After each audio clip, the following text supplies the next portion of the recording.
Pathinin August niko sang ni le som ni le pakhat ei puitung kita tuni huna pathin thu a ko chumte ki pol khom theilo lew hen le pathin thu a alalgam na sep na ding ei kha pik lova ana i sep zel ding ei phal pik tu pathin kingin masa in ki pak thu kon gen masa ki khom theilo i sungin biak in ki khopte pathin thungai thakna te theilo sungin le WhatsApp group ka ti media lama YouTube lama te pathin thu hoi tak te sermon hoi tak te nam chum le mi chum pathin ngai thak dingin a uma tunin Manipur area YouTube official channel ale tan lovin ngai thak ding ho to lam ten ahong sim jingo tu chung septep beigol tha sermon nei ki dinga hungong galna ahong simun keile zelaka hun mang ding te laka pansaka ka hi ki pa ka sa tunin pathin thu thieng tho ngai tu khom dingin kising sakit hitinu amasan pathin thu simin ngai tha hitiu Samuel pakhatna bung som le pasagi chang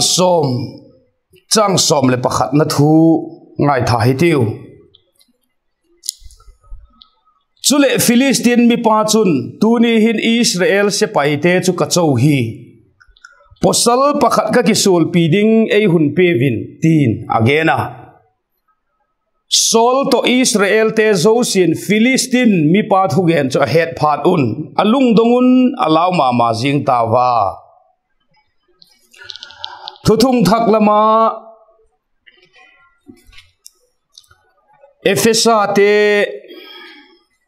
Efesa bunggukna chang som akipatin thu ngai thasun zom ki hitiu Efesa bunggu chang som apatin pathian gal thum bukim ato penin kasu pi te ho lalpa le ahat na thil hi theina chun ha takin umun la diabol to ki dona chula zo theina ding pathian gal van bukimin ki van taksa le thisana mel mate to ki bun i pova lalna te thunei na te le je khovel thim chunga vai hom te to van muna thagau gilo te to ki bun i zongal je chun ni phalo chun la do zowa la zo nungo le ki puk lawa la din jing theina ding pathian gal van bukima chun ki thom lalpan thu theng tho isim teu ngai thatu zo sia ding athakin mal e som pi ta hen la pau chap na hung nei inka leile van siam tu pathin happy na le za ngai na adim jing tuni khovel mi te ading le ko chum te ading a hun doi tak nangin leipik nak lai jek in ki pak thu ka gen a hi tu hin olal pa doi tak je media chi thenga hin lathu tak lang dingin kaung ki singsa mi hing mai etna ahem akilom ahem mi hing mu akilom le apha mai tupna jeka setanin ngai tu na lung thim le pau kam ting apui koi theina lak in e vengin la nangma thu tak chulal pa je khovel anga din pi dinga kele leitel sam a hi chun lathu tak ka din pi theina ding in lathu athakin mal somin thagawin ei suha dingin ka hung don boka ngai thatu zo se king in lathu a hi na gola lalpa ngai thatu ten amaw ading cheta thagawlam kal su na dinga mason na chan thein ding un mal som ding in ka hung dona lo pina nang man changin la kalal pa je suminin ka hung don ahi amen khaile tulaya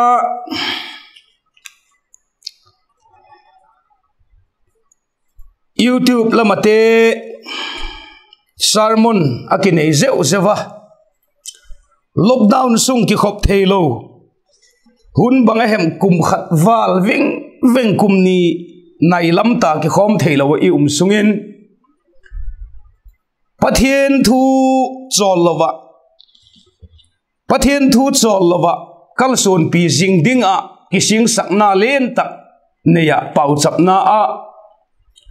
pan thei kham khama kalak jing laya kalung thimale takle det taka pathian thu hung je tak tu ni hun ka gen mai ka gen na be hilovin tu ni gen dinga kati hi munni mun thum lamin kala gen langta ala heta le mai theila hiwa hilele tu ni hun hin athak takin tak lat non kit kanuma ithupi dingin lahina hezingin lahina hemilkin ti ahem lahina hezingin ti ahem jesu thupi amat kanuma zena dinga chun bible ahin hun hak satak tak mai alapal then hunu hi atama bible hun lai hun hak satak tak mai alapal then sek lai o chanchin sui zom tak ding umlowa a chanchin ala sutop te chu ahi naw hemil te ahiwa ahilla chanchin eton tak ala nusi et chanchin doi tak muding ala nusi te hi hun haksa atuk layo le ahi naw hemil lova pathian anga ding zinga ahun le athil tuk teu pathian to khom dinga pathian bel tu te chungchang thu hi tu lai hu hin kalung thim ale zik in je thu hi hung gen thupi amang cha in pathian thu ngai to khom dingin kalung thimin tunin le ka hung ngai to na te nei in ka hung ki sing sa dana samuel pakhat na bung som le pasagi isim ta o khan Filistin samuel pakhat na bung som le pasagi na khan Filistin sepai te chu galdo dingin akiko khom tawa Judai gama soko munin achi khom o chule soko to azeka kikala efes dammim munachun akikul tawa Sol Israel te ki khom in Filistin te do dinga ela phai zangin panmun asim tawa akikalun phai zang uma agal tanga Filistin te apangun agal lang khatlamin Israel te apangui ti Samuel pakhat na bung som le sagi chang khatna ki patin akimu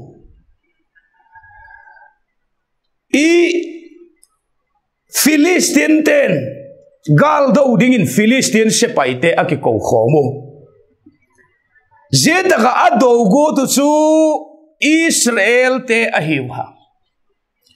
Filistin te Israel do go tu te chu pathian hing ho lo te ahiwa zetan lo bible akimudanin zetan lo pathian hing ho lo te ahiwa ai la zela in Filistin te hi alo piwa a hat o thil a hi thei o sepai phatak tak anei khel un matcha phatak tak anei o zete chun pathianin nam atel Israel te chu tha chimit go in amau do dingin ong ki sing satawa zethu chu a het phat un Israel ten zethu chu a het phat un Philistine te amau do ding te chu le do dingin sol le asepai te akising saw zeun la ya Israel gam sunga leng masapen le hibo leng sol in Israel gam vai ahom la ya hi ama hi gal ha tak le gal thim tak thil hi thei tak le mi hi thei tak mi pui hoi thim tak le a hi sol bep le lovin ase pai phatam takte galbol them mi hang san tak gam le nam ading a thingam gam le nam insung mi huk dinga thingama pangam gal thim ai boko zete chule sol Israel te chu akiko khomu Philistine te do dinga ela phai zagin panmun asim taw ati zilai da chun Philistine te chun soko muna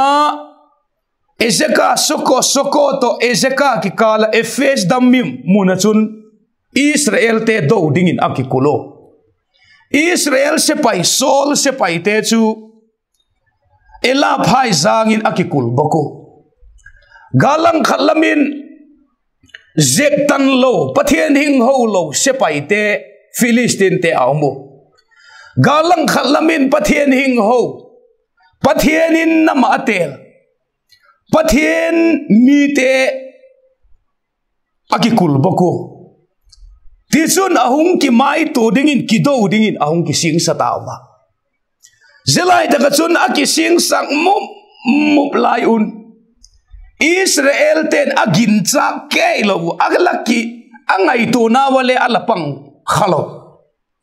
Israel mi te o Philistine mi te su dova nidangale ala zo se te kha dova zeki do na chu so lut lova chom cha sunga zo ding angai to na lung thim ani ule ai mai the ngap tho taga om lai un Philistine te lakin mi pakhat milin Goliath kiti hi ahung ding dong ta ala ko chun ama chu hitin Bible in again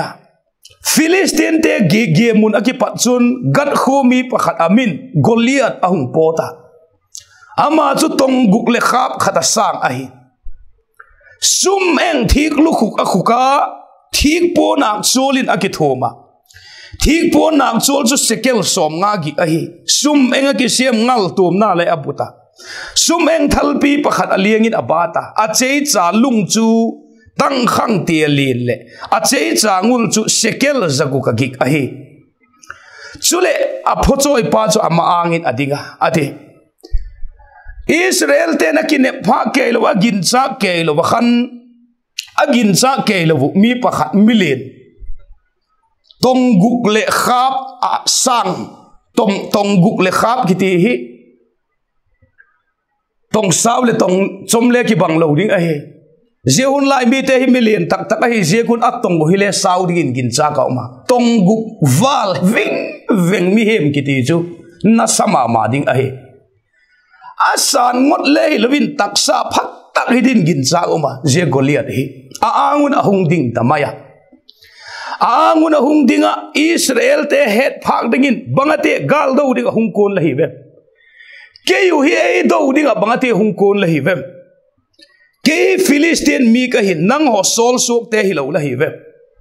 lalako pakhat ke to kilang dingin hung kitelun la ka kieng hung su ko hen e zo a e tha zo chun ke la su kun panging katin nangun le tha zo wa hi chun la su kun panging ka ti in ahung chauta zelai de ka chun Philistine mi pa chun tunin Israel se paite chu ka chau hi posal pakhat ka ki sul pi ding in e hun pi vin tin again ha ade Israel se paite chu ka chau hi zethu chu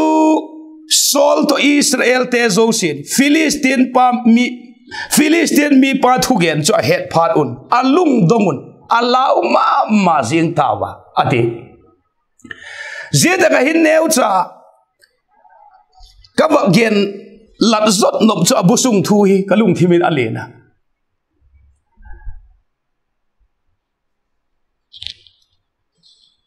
Philistine mi pan Israel pathian chate pathian mi te ahung chau gol khan tulai tagahin pathian mi te khovel pathian mi te hi khovel hin ei chowa khovel hin nasat takin ei chowa tulai taka I hipi ulen COVID-19 hi miso thugen tu pakhat thugena kalung thima dikala sakma ma pakhat COVID-19 phena ati COVID-19 apang itidim apang lelam itidim COVID ama genda na sen miso pau takin COVID-19 phena hian sualain phumru adi COVID-19 mangcha hin Christian te hi nasat agin vawin yumo ki khom theilo te ki pung khom theilo te thagawla mag ki suhatu theilo te in yumo tizun ki khom na begin te ki khaka lasak thil bol tin cheng azat chum chum hak satagin te na uma mani inin I chietu mani ina I umo zeta kasun pathian bun na le pathian ko na le pathian ho na pathian thei to pa hol na pathian bel na mangding lai kha je I hi ve yu mang cha hin pathian bun na le pathian nai na le pathian ko na mang talovin khovel thil mak thakovel til changkan na za chum chum te hin I in sung I ko chum sung I gam sung hi ahung lu chilta jelai ta chun Israel hidin tuni hin Israel se paite chu ka chou hi posal pakhat ka kisul pi ding ei hun pevin tin agena tunin hidin gen ta Christian te hi ka chou hi pastor te hi ka chou hi ko chomu pate hi ka chowahi evangelist speaker te hi ka chowahi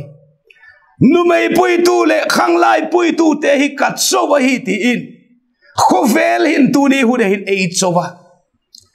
khovel ma hin I Christian na din pi zo lovin khovel ma hin pathian hing ho I na hi din pi zo lo in tunin nidanga ki khoma che se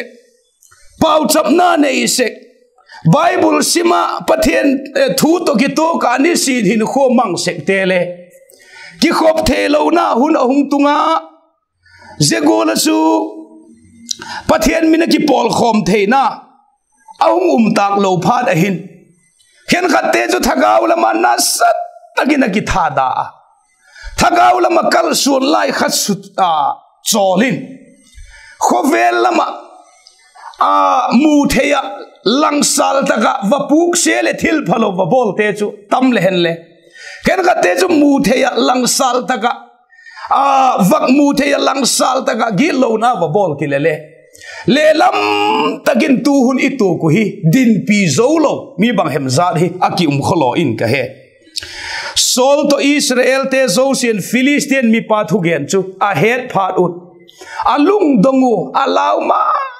ma zing tawa tin again sol to Israel te zosin Philistine mi pathu gen so a het phatun alung dongun alaw ma zing tawa ti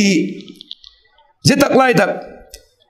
Samuel pakhat na bung som le pasagi chang som le pakhat na hin again Israel mi ten zehun lai taka Philistine mi te to aki kido ding aki mai tu lai tako agin cha lo lai tako agin akin ne khelo mile le mi hat lal Goliath hung ding chung chang achun sol to Israel mi te hin sol to Israel se pai te hin het mil pakhat anayo ni dangin kido nidangin midang te to ala kido ngai lo ai pova zehun laya kido na sang hi kido na len tak tak le kido na hoi hai tak tak merma la tak tak te merma ama usanga thupi zole thili thei zole hat zo tam tak te to le ala kido o zeta ka chun zona ala chang se ko ai la zeni hin sol to Israel se paite hin zenia hung chou tu te Philistine se paite laka hung chou tu Goliath ahung ki ko phat in thil head mil pakhat ala nei tawa ko te hi ti aki he mil tawa nidanga Philistine te to aki do sek lai u nidanga Philistine te lo le midang ho to aki do lai u ai lo le hak sat da za chu matuk sek lai u khan amau chu pathian hing ho te ahiwa pathian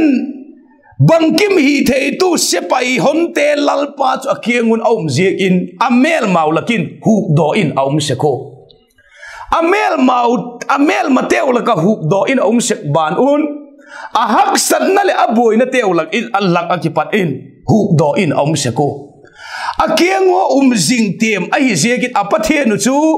Israel te pathian chu akiango zing kitem tu ai ziek in akiango zing ahi ziek zo in amel mateu azo seko zehuna hin Israel se paite le lal sol hit akiango pa kha ahemil tawa akiango pa pathian chu ahet mil tak zikun Philistine million Goliath chu lawin akithing tawa tilai tak hi zelai taka hin lal sol le Israel mi te hin ku ahiu hetalo ahiu tuni thupi dinga kahungen kha lahina hemilkin lahina hezingin ti kha Israel den ahinau ahet millo o ahinau ahet zingu amau kodok pa amau namatel pa apathian dingu akiango zing pa pathian abel lai sivin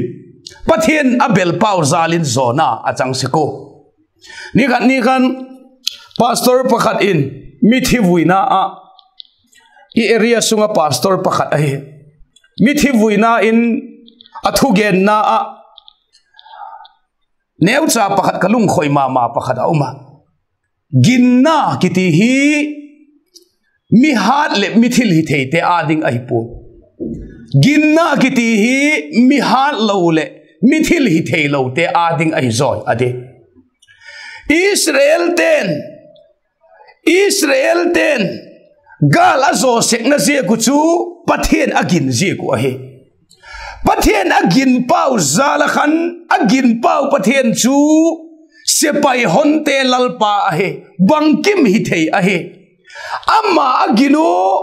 je Israel te pathian chu aginu amma akingak ule akingak na pau chun amel mau ado pi seka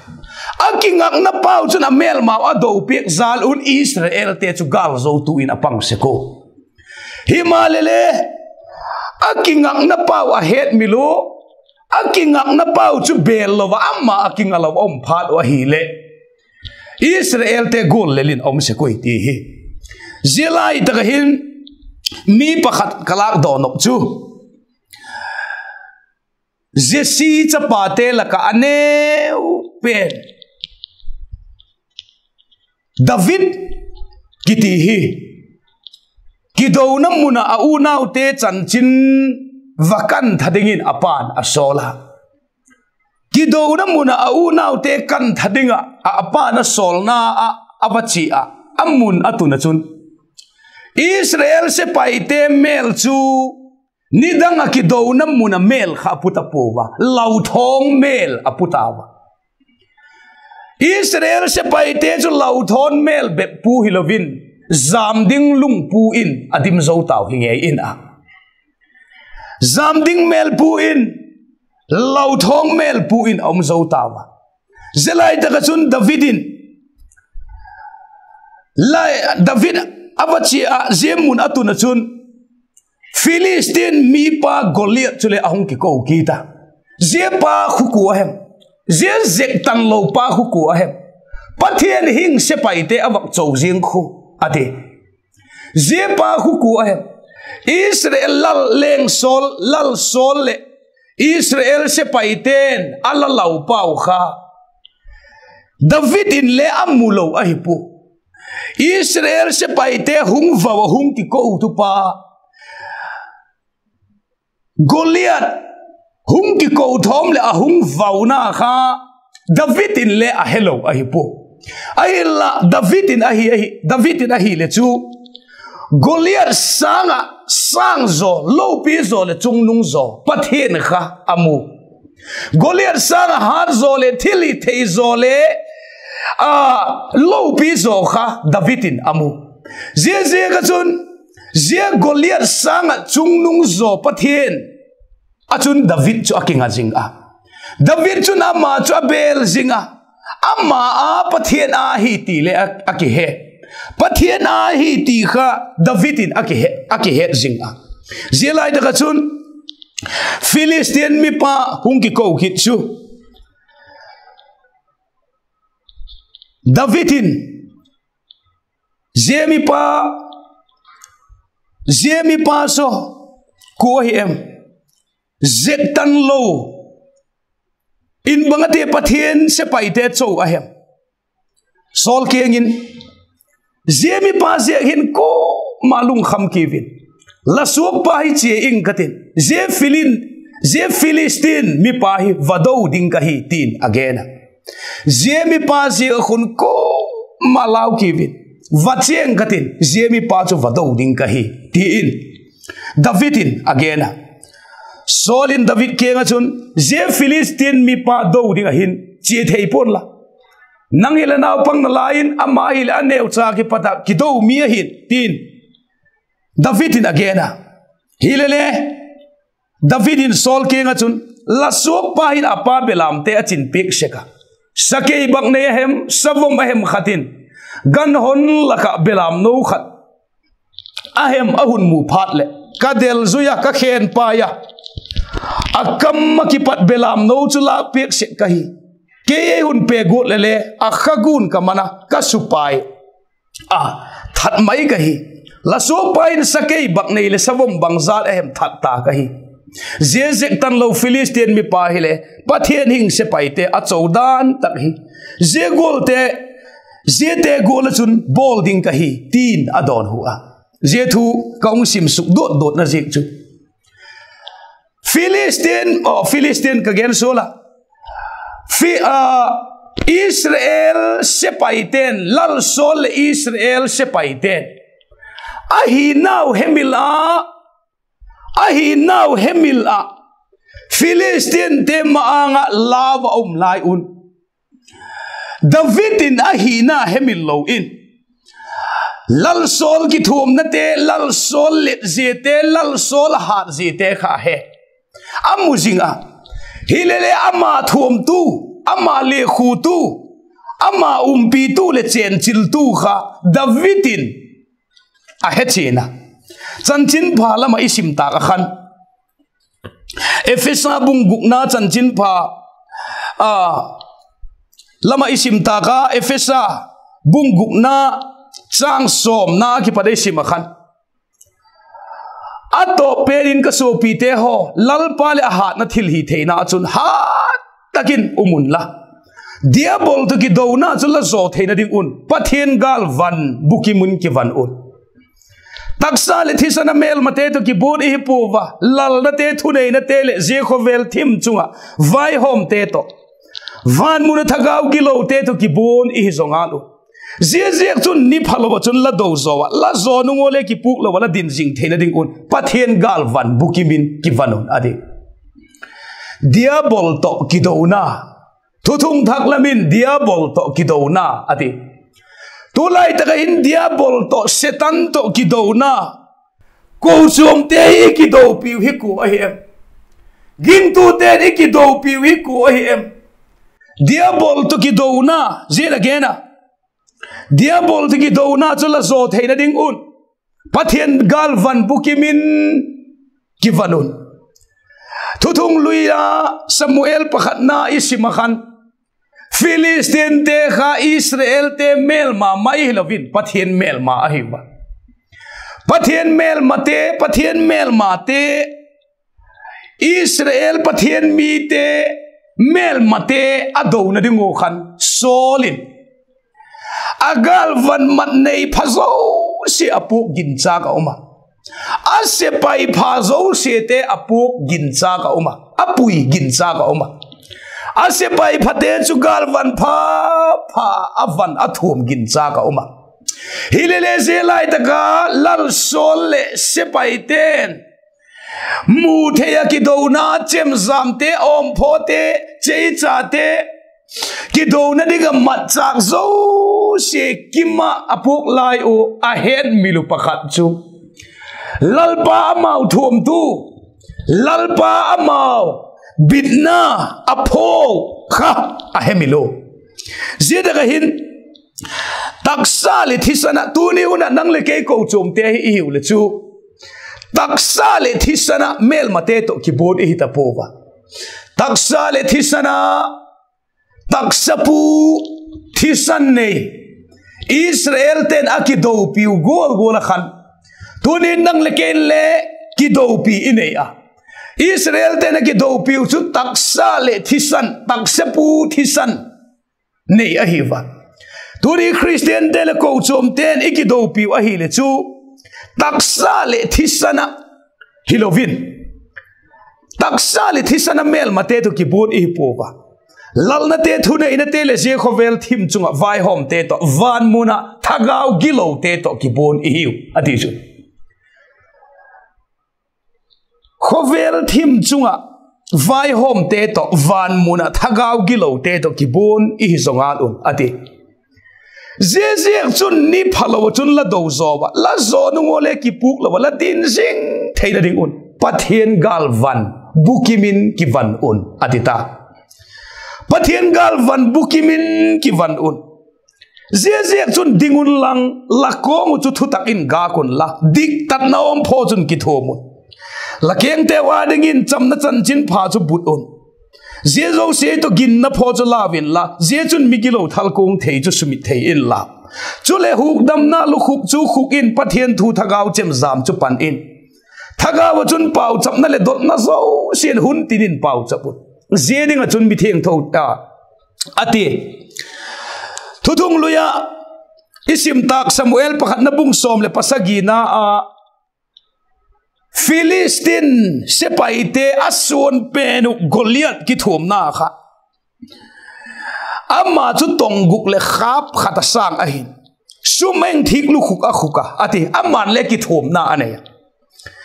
amma chu tongguk le khap khata sang ahin chu le thik po na cholin a ki thum a thik po na chol chu sekel som nga gi ahi sumeng a ki sim ngal tum na te abula sumeng thalpi pakhat aliengin abat hi achei cha chu tang khang ti numei pon ga ten he thim ding ahi wa tang khang ati tang khang ti lin le chei changul chu sekel zagu ka gik ahi ati thik lu khuka ngal tom na thik sa takin akeng lamatuma om pho punak chul thik punak chul le nasatakin akithoma zete chu pathian mi te do dingin aung ki singsa tunin ei khovel thilin ei be na hi khovel thil ei do na hi hausak ut na te changka na te thiam na te nopsak ei ma taksa nopsak na ding za chum zu le sa te kham thei thil te za chumin turi hun hin ei be ya zezo se izo theina ding chun ei un le pathian gal van buki mai ki thum onga ya Christian te ki van na ding chu zezek chun dingun la kong chu thu takin ga kun la dik tat na om pho chun ki thumun la la keng te wa digen chamna chan chin pha but un aung ti aung gen suka jezo se to gin na phola win lang je chun migilo thal kong thei chu sumit thei in la pathian thu o huk dam na lu khuk chu khuk in pathian thu thagau chem jam chu panun ti in Christian te mat sak ding e hung ge na tu ni un hin la hi na hemilkin ati kahina hi kahet mil pha le ka boi se ka la hina hemilkin hina mi nu le paten ichale inau teo nei ding le chan ding a idoi saku hi mi phaleo mi bangleo ti hi idoi saka fuinan le imang seka mi phak sum le payate a khosak na in le lovate thiam na le pil na le lo pierte mi phak hi aphai aphama mai ai la zeta ka chun Christian te ehiwa pathian ging tu te ehiwa mi phadinga ikising saklayo hin mi kopi a mi chan mi thil nei mi dan gol kopi a itai layo hin lalpan hin chan dingo pat lalpan dan dingo 80 pen hi ila hemil khatawa tu in lekati nidang la ya khan zudon se gahe mi khen khatin nang le la bang ta poi 80 wa zudon ngai lo pan zu ka hung don a nun se tak le phalo taka ka hung ki chep le e doi sak zu tum ten e fui naw chu nang le la bang ta poi ati toin le ka in sung thilu in new cha gen taleng nidanga ka hi naw pathian anga ka thei khamo ka kuno thei kham in sung mi ten le pathian abel li layu pathian kenga sing le ni ta ka pau chap a bible te sima thei khama thagau lama pathian abel o anei khamo alung oi layu khan apha in ka he ai la tu hi mi phak ding go in mi bat ding go in sum le pai te hol na sum le pai hol na sang zo te ahung nei o jeba na chun za chom in le lo te ho sim thaka din mun te ho suksan deu ding lung thim chanau te hon ahung pu sau tawa hiten ka gen a lo do chu mi abang to la tawa nidanga zudon ngai lo khan zu ahung dono nidanga lepchi gen ngai lo mi na gen seku lepchi gen te zudon sekte lau thonga zudon sekte lepchi gen te ho aum sanu lava zegol chu in sungom khak ding lava ki fui sekte khan mi ka hung bang talatawa lepchi gen kham mi a hem ka ti lai un mi ka hung bat bek tak je kun lepchi in sungin ahung tamta mi ka hung bat tak je kun aselama mi ka hung bat tak je kun zu le sa in ka hung ki hel tawa turin ka gen mol takakalung thima ke le ka tuk det mol taka mi ka wak fui no na chu mi bat goki nang ma kha bang jing zo mi bat go tak lot hi aboy uma e mai bat jing ding a hi Christian hi na sumang ding khopa i Christian hi na kaimang ding khopa i Christian hi na pathian hing ho pathian ging tu i na sala thamon na te lak pe kom ding khopa ai lo le thagau lam hat na te lak pe kom ding khopa thepa mi bat go ta lot na hin tunin ging tu te na sat takin ei suboita tunin ging tu te hat na chu pathian ahi ging tu te lo pi na chu pathian ahi Israel te lo pi na chu pathian ahi Israel te hat na chu pathian ahi a lo pi na le a hat na pathian a het mil phat un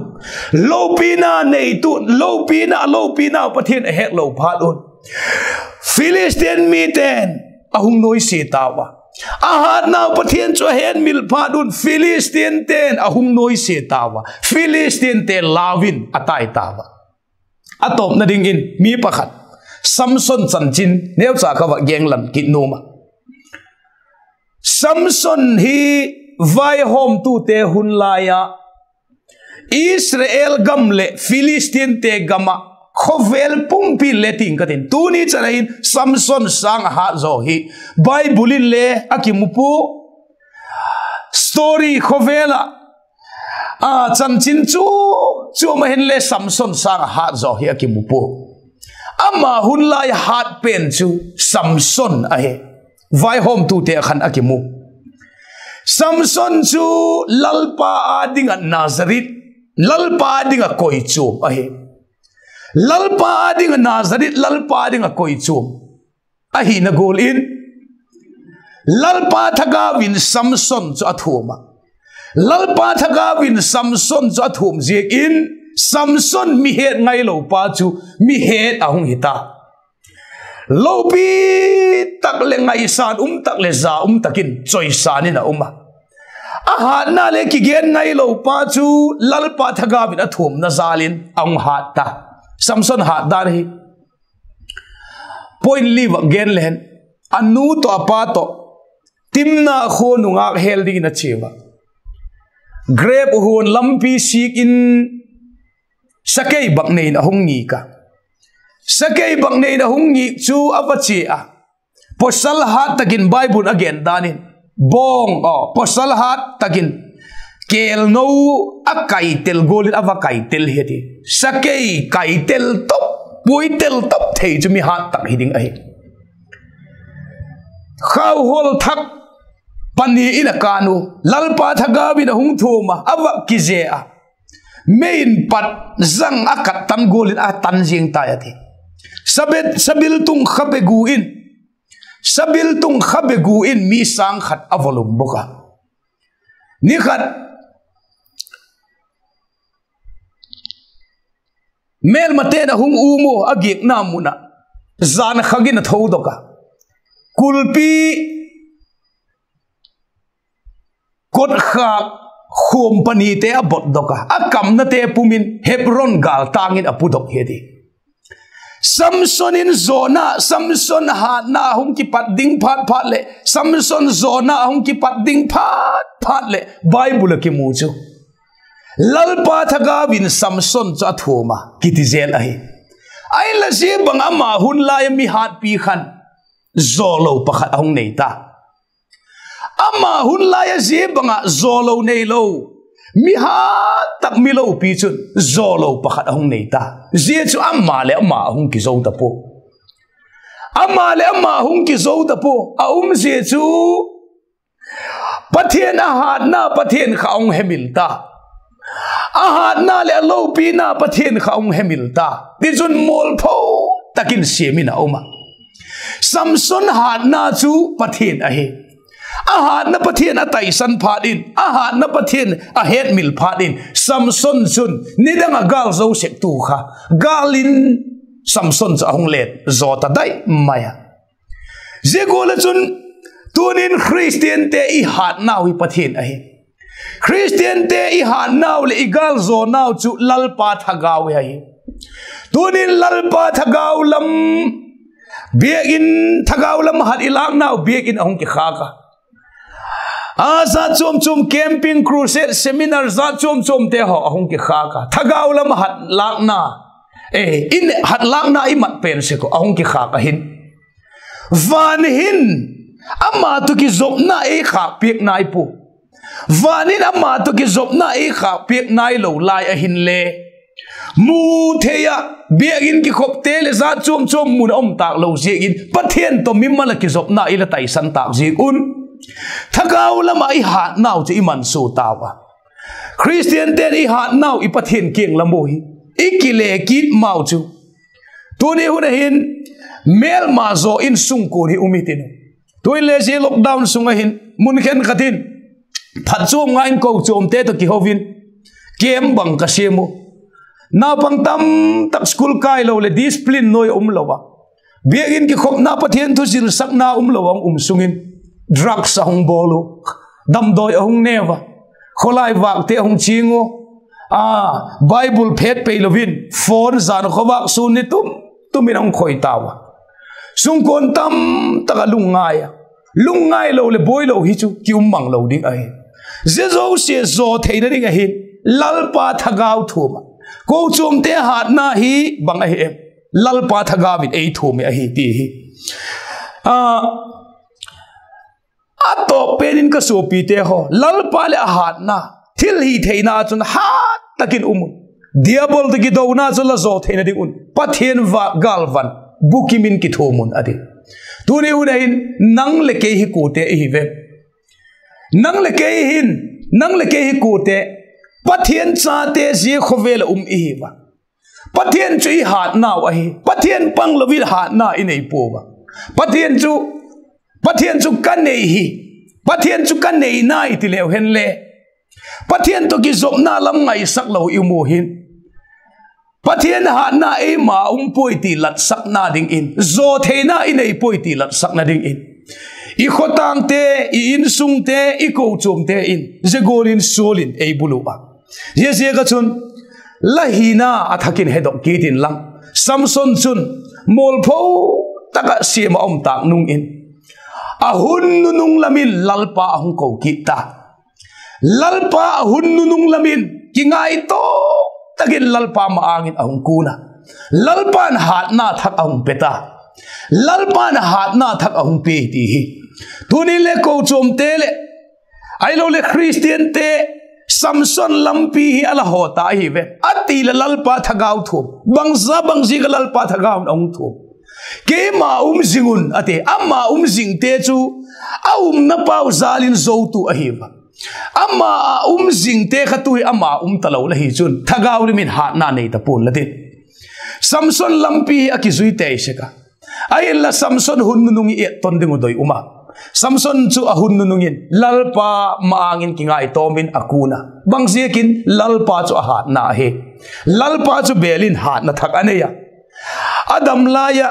avang lai taka anna septe zo se sangin athini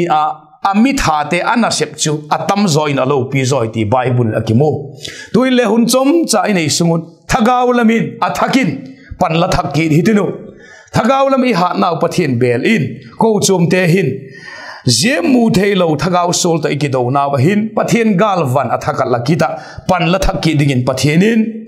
thugen teu mal ei som pi ta hen la